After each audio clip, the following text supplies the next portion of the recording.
Les contrôles des commandes reçues. Au sommaire, après une introduction, nous verrons dans une première partie un schéma de contrôle des commandes reçues. Puis dans une deuxième partie, nous ferons une application concernant les moyens de contrôle dont dispose l'entreprise. Enfin, nous terminerons par une conclusion.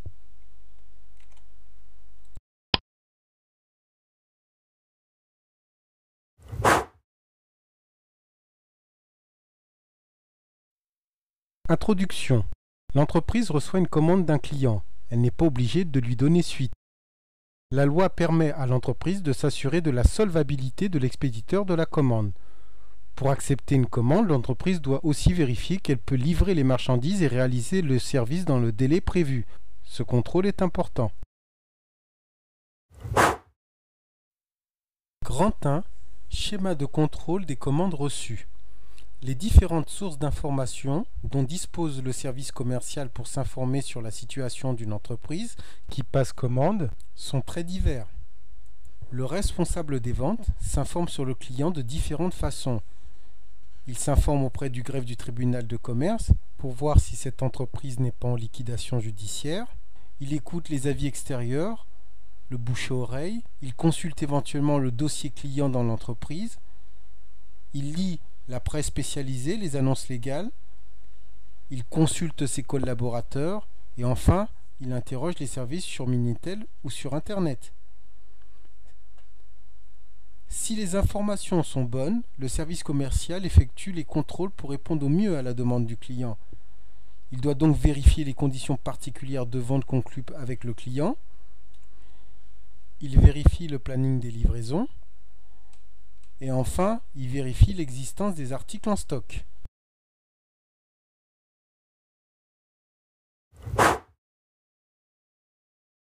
Partie 2. Application. Les moyens de contrôle dont dispose l'entreprise. Vous exercez votre activité au service commercial de l'entreprise Bator. Vous avez reçu la commande suivante.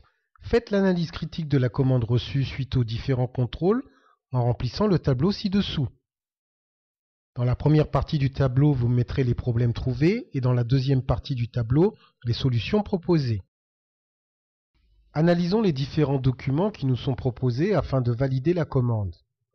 Premièrement, en observant le bon de commande, on constate que le client s'est accordé un délai de paiement de 120 jours. Le délai de paiement de 120 jours est trop long. En effet, nous accordons un règlement de 30 jours fin de mois de façon exceptionnelle. Deuxième élément, le client propose une date de travaux le 1er mai. Sachant que les travaux commencent 3 semaines après une commande, la date de travaux est improbable. Le compte individuel nous montre que nous avons déjà travaillé avec le client Dufin. Bien qu'ayant réglé avec plusieurs chèques, le solde de la facture n'est toujours pas acquitté. Il me reste 8 000 €. Dernier élément, les informations sur Internet. On observe que l'entreprise depuis plusieurs années a un résultat déficitaire et qu'en plus, que son effectif ne cesse de diminuer.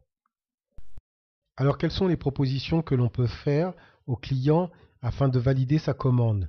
Premièrement, on peut lui proposer une date de début des travaux, le 7/05, et non le 1er mai, qui est d'ailleurs un jour férié.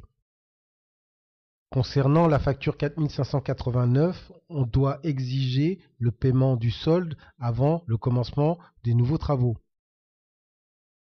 Enfin, vu l'instabilité de l'entreprise, il est important de demander un acompte et le paiement de la totalité de la facture avant l'achèvement des travaux. Si l'ensemble des conditions sont réunies et acceptées par le client, on peut valider la commande.